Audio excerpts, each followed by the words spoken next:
Jennifer Sanchez. You are watching Wise Coffee Chat Show, and we're super excited for today for the guest that we have here that she came through the snow storm From the other side of town. from the other side of town. She made it.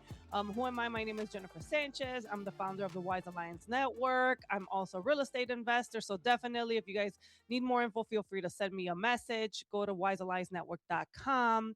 You are watching the Wise Coffee Chat Show on WRMN 1410. Super excited to have our guests. Can you introduce yourself, Gina, to the listeners? Sure. My name is Gina Diaz. I am a Illinois licensed attorney, an investor, author, mom, Everything. cancer survivor, mentor, whatever you need. I'm here to help.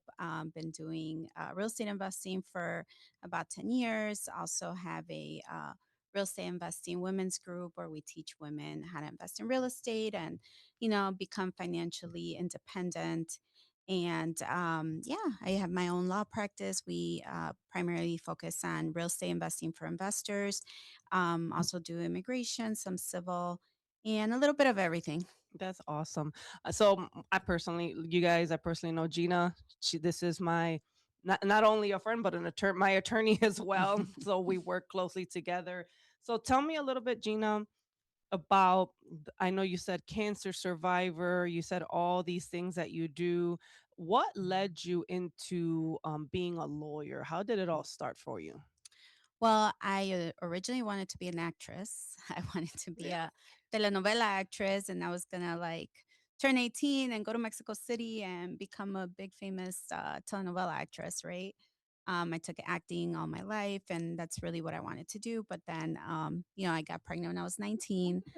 Hold up, I did not You know didn't know this. that? Oh No. my God, yeah. So you don't listen to any of my speeches? I I talk about it do, all the but time. I don't remember this part. Yeah, that's really what I wanted to do. And but I got pregnant when I was 19, and then my mom's kind of like, wake up, you ain't going nowhere, like get a job and kind of put your feet on the ground. And then I started working at a law firm, and I really, really liked, you know, uh what I did at the law firm. So I said, well, you know what, I'm gonna become a lawyer because it's kind of acting anyway, right? Like, half of I can use my acting skills and to do good. So I went to school to get my paralegal degree because I thought, well, let me see if this is really what I want to do because it's not cheap and it's a lot of work. And I just really, really liked it. And I've always been someone that kind of stands up for justice when I see something that's not right. Like I'm a metiche, I kind of get in there and talk Like, and like, always it's like, wait, you can't do that, So my mom's like, well, yeah, you could definitely be a lawyer. You'd love to argue with people and like, stick your nose where it doesn't belong sometimes. So I figured why not? So then that's really how I decided to become a lawyer. oh, really? Well, that's good. I mean, yeah, your personality fits so well for it. So I totally agree. So you became a lawyer, and then how long have you been practicing law now? Oh God, without aging myself, because I started when I was 10, about 20 years. Wow, Yeah, that's yeah. awesome. And you focus on mainly real estate for real estate investors? I mean, law for real estate or what? Yeah, so I mean, it kind of fell into my lap, right? I've been doing real estate since I started studying for the bar because obviously, like I said, I had a child, and when I went to law school in Michigan, I came back, and I was studying for the bar, so I couldn't really have a job while I was studying for the bar because who wants to take that thing more than once, right? Mm. So I was like, well, what am I going to do? I still have a child, I still have responsibilities, I gotta find some way of making money. Friend of mine said, well, why don't you become a realtor? And I was like, I have zero interest in real estate. I have zero interest in being a realtor. I don't like any of it. And he's like, well, if you sell a couple homes, you can make a commission. And I'm like, oh, wait, that could kind of get me through the summer while I study for the bar. So sure. So then I went and got my real estate license and I started learning about real estate. And then I was like, oh, this is kind of cool. I could do this. Um, a little closer. Sorry. I then I closed on two properties while I was studying for the bar, which the commission got me through, kind of all that, so I could still, not leave my child to my parents 100% responsibility. So Then I took the bar, and while the market crashed in 2008, 2009, a lot of people wanted to do loan modifications. It was kind of like the thing to do. And I was doing criminal work because I, started off working at the Cook County State's Attorney as a prosecutor. Then I switched over to defense, and I was like, well, I don't really do this, but so many people, Hispanic people, were like, I need to find a Spanish speaking attorney. Can you help me? So I started like kind of helping people do loan modifications, and that kind of evolved into me also helping them with foreclosure defense, and then that kind of evolved into doing short sales. And then me and my husband always were like, real estate is kind of the thing that most investors, most wealthy people have in their portfolio.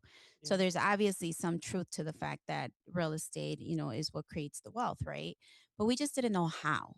We Yeah. were always like, okay, but we thought it was the traditional way. You got to save some money, put 20, 25% down, then take out a loan, have great credit, all that. So and so we were kind of saving for that, and in the meantime I was helping other people with the short sales, with the loan modifications, all that. And one day a friend of mine invited me to a event, a real estate conference. And I knew that she was somebody that didn't wasn't born into wealth, and obviously worked really hard to be where she's at. So I'm like, you kind of have to follow the people you want to be like. So I thought, okay, I'm going to go and figure out what she's doing that's making her so successful. I went to this real estate conference, fell in love, knew it was the real deal, signed up for the program. Within 6 months, I already had 7 properties, using zero of my own money, using other people's money, which I didn't know you could do because you don't know what you don't know, right? And then because of joining that group, then all of a sudden people were like, "Oh, you're a real estate attorney. Can you help me? Can you help me?" And the challenges that investors face versus a traditional home buyer are very different.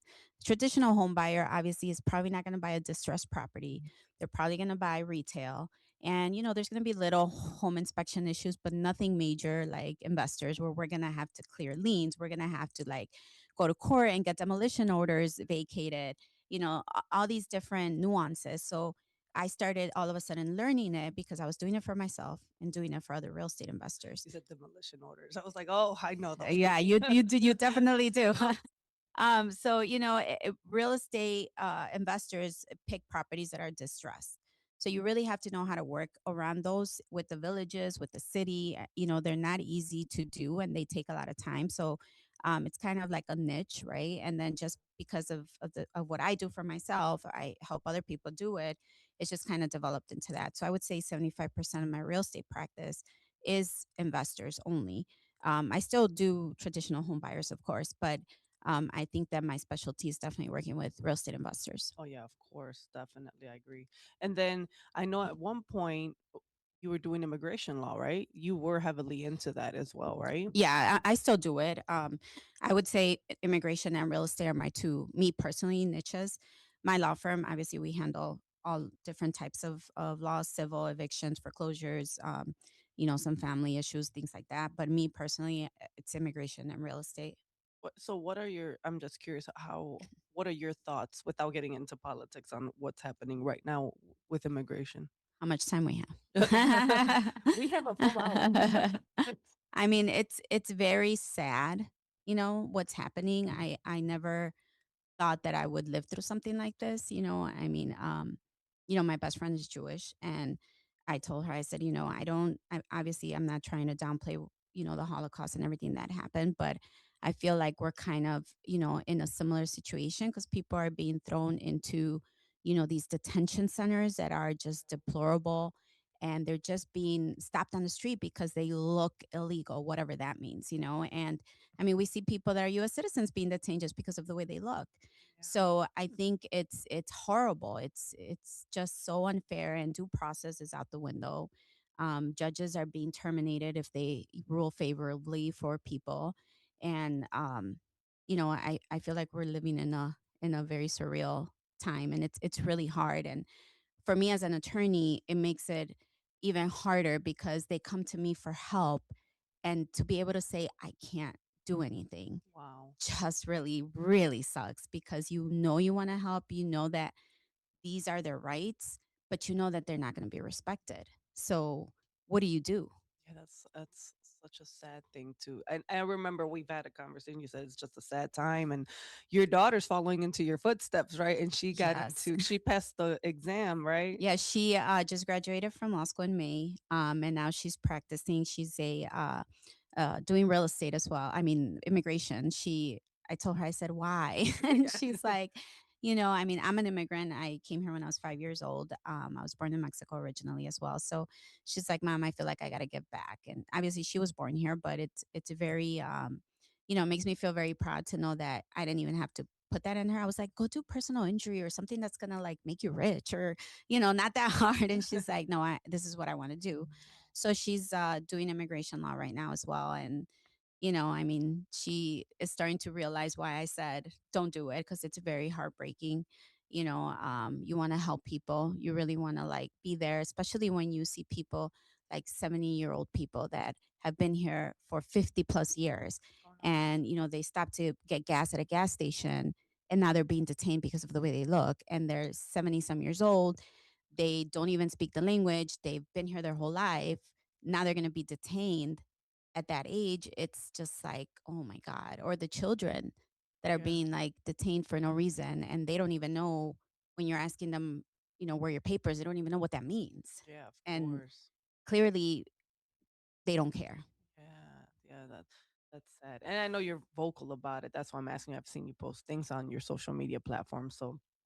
Um, so now I'm just curious, as your mom and you're watching, like you said something, you'd never really pushed law into your daughter. So they just watched you doing all this and she picked it up by herself, right? Yeah, I mean, I told her, I said, she wanted to do journalism, and Okay. she's a great writer and everything. So I told her, yeah, you should do that. But I did say, you should probably get a law degree first so that you can use that. But thinking it's just going to be something to add to her resume, she's not really going to practice. Yeah.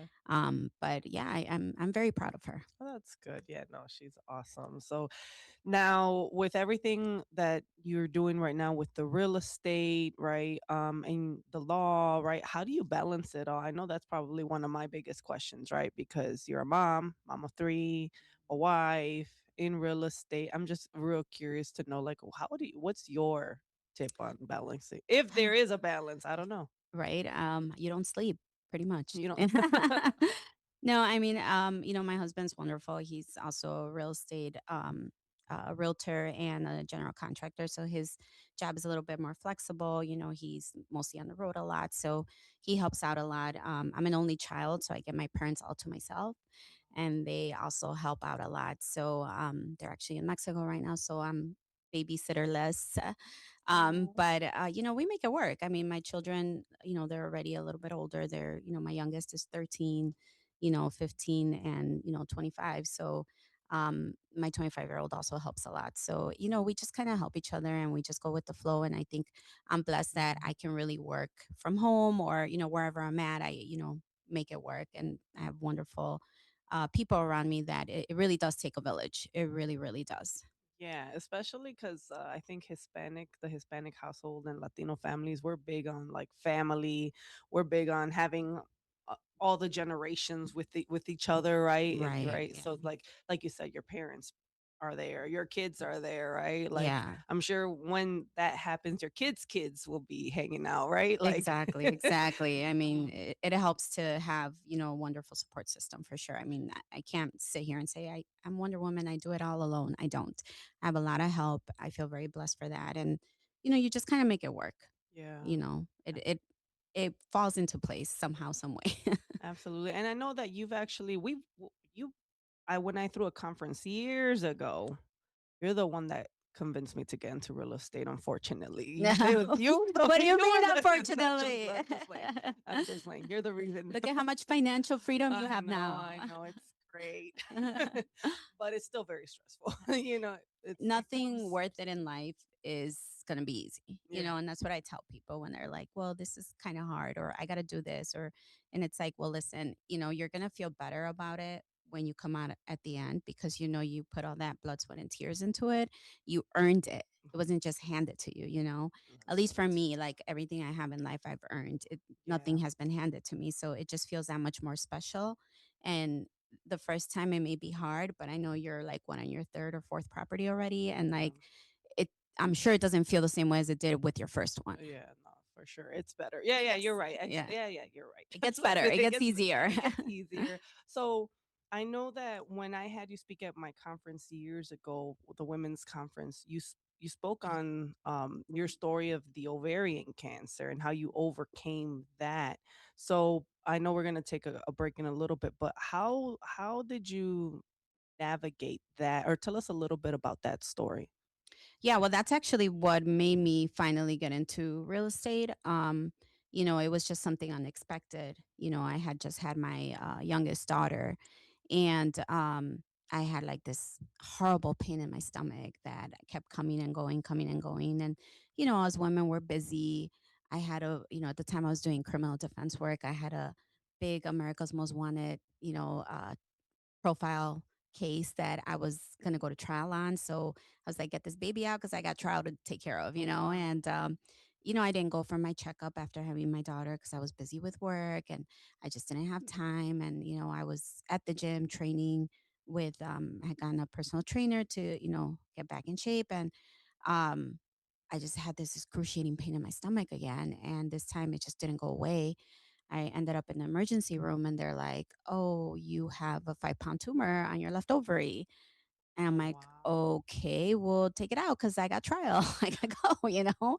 They're like, "Yeah, it's gonna be a little bit more than that." So, long story short, they found out it was cancer. I had to go through a second procedure for the staging, and it's just a very difficult time. And it made me realize that life can go like this, Wow.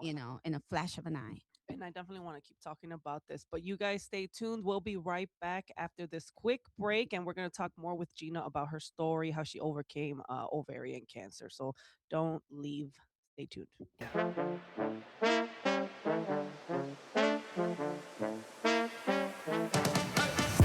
We're back, guys.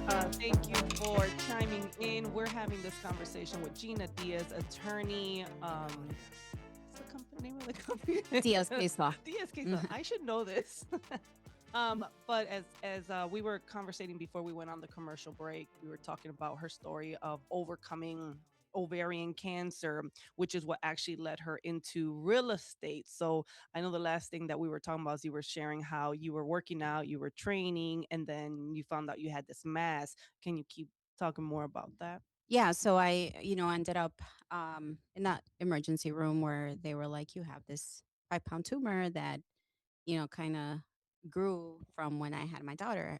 I always say, had I gone and made myself a priority, and gotten my checkups and everything, maybe the story would be different, right? But it is what it is.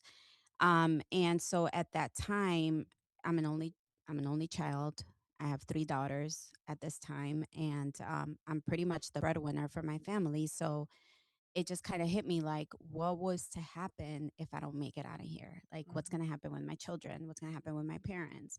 I mean, my husband, I'm sure he would have moved on eventually, even though he says he wouldn't. I'm like, yeah, right. Probably a year later, you'd have, remarried or something. It's Who not. knows? But, like I was really worried about, my parents, and my children, because they're women. Not that boys don't need their moms, but women, I think more so than boys, right? Like they need their mother there. So I didn't have time to really like kind of dwell on it. I just kept thinking, oh my God, what am I gonna do? How am I gonna prepare? And luckily, by the grace of God, I made it out, and I've been cancer free for 10 years already. Thank God. Praise And God. you know, I, I I changed my whole perspective on life. It wasn't just about like, oh, I'll save tomorrow or I'll get to this tomorrow. It's like, no, whatever I can do today, I'm going to do today because tomorrow's not promised. It's not, guaranteed. So I started thinking, what can I do to be financially stable? And everything that I researched said real estate. you know Real estate is the way to become financially independent, to be able to build your net worth and to, really have some, cash flow, right? So everything just kind of fell into place after that. It just kind of goes to show how when you shift your mentality, you really do attract what you want in life, right? So I had started thinking a lot about this, doing my research, and then I just run into a friend of mine at an event that I didn't even want to go to, but I ended up going to. And from there, she's like, "Oh, come to this, real estate investment seminar, that conference that's happening next weekend." It was a Friday, Saturday, Sunday. It was a 3-day thing, and obviously for me as an attorney, Fridays and Saturdays are my, Your busiest busy days. days. So I'm like, if I'm going to take these 3 days off to go to this conference, they better not come out with some, here's an 800 number, a DVD, and give me 50K. Cause I know this story. yeah, because I told my friend, if they do that, I'm coming after you. You're gonna pay me my 2 days of It's just like, I promise you, you won't regret it. Just go. So I went, and I was kind of surprised that my husband even wanted to go, because we were just kind of over those type of things. But he's like, "Oh, let's give it a shot." I was like, "Okay." So we go, and it really was the best 3 days of my life. It changed my whole outcome in the way I thought, in the way I saw things, because you don't know what you don't know. I always tell people this: you don't know what you don't know. And it's okay if you don't know. Like, none of us are born with all this knowledge, right? You get it somehow, whether it's through experiences, through talking to other people. But, just be open to receiving it. And if you think you know it, be open to looking at it differently, because when people come in with this mentality of, "Oh, I'm already an investor, I already know all this, I already do all this," but you're here, right? You're here for a reason. So if you already know it, great. If anything, open up your mind to, so that it can confirm what you think you already know. Yeah. But I promise you, there's at least one thing you don't know, because if you did, you wouldn't be here. There's so much information on Oh real my estate God. that you cannot like. It's overwhelming It is. knowledge. It's like, oh wait, and then you're like, you kind of learn as you go. I feel like like you can't just Right. that first time I heard that information at that conference Yeah. that you invited me to, and I signed up to. I remember the first day, like that information went over my head. I remember I sat there, and there was a couple people that asked me like, "So what did you think?" I was like, "I don't know what to think." Like it was Especially because so. you had no real I estate had experience at no all, real estate right? You were background. like completely, which is almost better. I think sometimes people that don't know anything about real estate versus people that know, Yeah, because you were more open to saying, "Hey, I don't know, yeah, like, I want to learn." And sometimes people that already come with some kind of real estate experience are kind of like, that's not what I know, that's not, yeah, so they're kind of like, so I think it's almost better in a way when you don't know anything, because you're open to learning, versus you thinking you do know it, and yeah. then you second guess everything. Yeah, and I remember going there, and I remember talking to you when I went to that conference, and you were like, "I bet you're gonna be on that stage." And then I was like, "You think so?" And then I was like, "Oh, years later, it's like I am on this stage." Exactly, exactly. It's kind of like, I always I wrote a book about, being grateful, right? Because I Mhm. think that, gratitude is the attitude that you have to have, right? You have to look at the cup half full, not half empty. So it's all, and I tell these to my kids too all the time. I'm like, it's all about your perspective. Like, so if you fail at something, don't look at it as a failure, look at it as a lesson. Because if you look at it as a failure, you're probably not going to want to do it again. But if you look at it as a lesson, you're going to take what you learned from there, you're going to try again, and you're going to fix what went wrong, so that you can actually make it this time, right? So same thing with real estate, right? I'm not saying that every single deal that I do is a home run, because that's not true. I'd be lying to you if I told you that. But I can tell you that every single deal that I've done has taught me something that has made me better for the next one. Wow, that's deep. That's deep. That's encouraging, actually. Thank you for sharing that.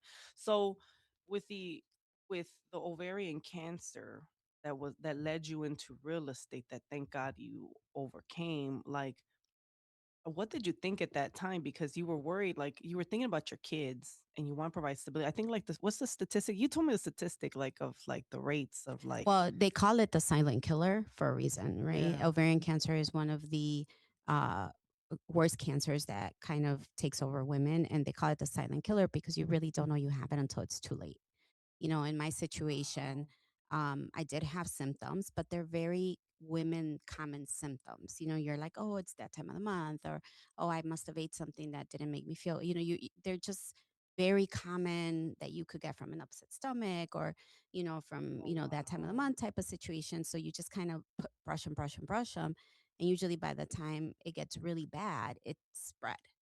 And in my situation, it was contained, thank God. And I recognized the symptoms. Like, I'm not a pain person. I don't believe in pain. If my eyelash hurts, I'm popping a pill. Like, I do not believe in having to suffer through pain. So the minute like something hurts, I'm like, I'm going to the ER. Yeah. So had I not listened to that, who knows, if I'd still be here. If you But push, yeah, but that's so like true. it definitely taught me that life is a gift, and we're here today, we may not be here tomorrow. And Wow. so like you got to take advantage of every single day, and don't push for tomorrow what you can do today, because tomorrow's not promised. And it's not just about you, it's about your family, it's about the people that depend on you. If you're a mother or father, you got to think about your kids. So you got to take care of yourself. If you don't want to do it for yourself, do it for them. And build their future. And we all, like, obviously when we have a family, we want them to do better than what we did, right? But what are you doing to make that the case without sacrificing valuable time? Because your kids also don't want you to be working all the time and never see them, and then you pass away and you leave them all this money, but they have no experience with you, Yeah, right? are they involved? Do you involve the little ones? They come to the office every now and Yeah. then, when I do like events and stuff, but no, I mean, they're too little to, want to do it right now. My oldest one, she looks at properties all the time, and she always Really? sends me like, Mom, what do you about this one? What do you think about this one? So she's, kind of getting into it. But my littler ones, they know what I do. They come, I mean, their dad does the Hispanic real estate investors network that now we do completely in Spanish to teach our community how to invest in real estate in their own language. So, we are pretty heavily involved with the organization, and we do a lot of educational type of seminars for them. But they at least know what we do, and they understand the value of a home. Yeah, which is important. I think it's also really important that you guys are involved on the Hispanic side because I truly believe there's a lot of scammers out there and there's a lot of people telling you how to get rich quick and how to do this and someone said, fast money leaves quickly.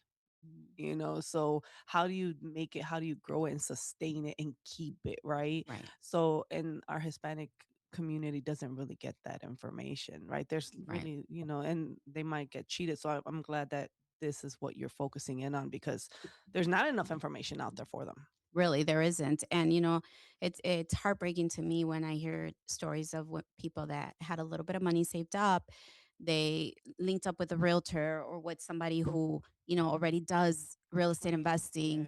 They lent them the money with nothing in writing, no documentation, because they, saved the money under the mattress. So it was all cash. And now this person's disappeared with their life's earning. Like, how many times do we hear that story, where it's like, oh my God, why would you lend somebody this much money without knowing them, without anything in writing, without any collateral? But again, it's the lack of education from our people. And first thing I always tell people, I'm like, even if it's your own mother, put it in writing. You Yeah. have to put it in writing. If you don't put it in writing, it does not hold up in court. It's very hard to make it stick. And, whether you win the case or not, at least, you go through the process, and you got to put it in writing. Don't just give anybody your money, especially us Latinos. We come here, for a better future. Every penny we make is very well earned. How are you just going to give it up like that? Yeah. Like it makes no sense. And so that's why we decided to, do it in Spanish so that, they can learn what we learn in English, but in Spanish, because, that's the language they understand better and they feel more comfortable with. Yeah, which I think it's important that we're doing that. So kudos to you guys for doing that and supporting the Hispanic community. So what's coming up for DSK law? What is in the works for you guys? What are the plans that you guys are moving towards right now? Yeah, well, I mean, we obviously keep growing, keep helping the community. We're doing a lot of training based on what's happening with immigration. It's just really hard because today is one thing, tomorrow it'll be a totally different thing. The way things are going, but I guess we're in for a rough 3 years more to come. So we're just kind of preparing for that, doing the best we can, expanding the Hispanic Investors Network, We have a conference coming up in Spanish, February, first weekend of February, Conferencia de Cash Flow. And then we have the English 3 day again coming up at the end of February. So we're pretty busy, like, just kind of trying to get as much education out there, especially right now, because people are scared. People are worried. People need to, like, what do I do if I get detained? How do I make my money grow? How do I make it stretch? Unfortunately, yes, it's good to have some money saved up and put into, 401k and stuff like that, but it's not going to grow as fast as when you have an actual collateral attached to it. And that makes, not only your immigration case stronger, but it makes your cash flow better. It secures your asset. And that's how you become wealthy. You build upon you make your money work for you. I always tell people it's like it kind of works while you sleep, because every mortgage payment you make, you're that much closer to getting positive equity. You get cash flow, and you're just kind of saving it, and it keeps growing and growing and growing. So just trying to educate people as much as possible, and live life to the fullest, because again, you just never know. Yeah, no, that's great what you're doing right now. And then with all of that being said, I know there's also, are you guys still doing women investor networking events? Yeah, so we also do the women's networking, real estate networking events, where we basically kind of take everything that the English regular RIAs, Chicago RIA events do, but we just focus it towards women, because sometimes I think women, we feel more comfortable in Around women. around each other. Yeah, and Oh, that this is a great question I got for you. Okay, now I got a really great question. I'm looking at Lori. Um, right, as a woman, I have my opinions. How have you handled yourself as a woman in a male dominant industry? Right? yeah.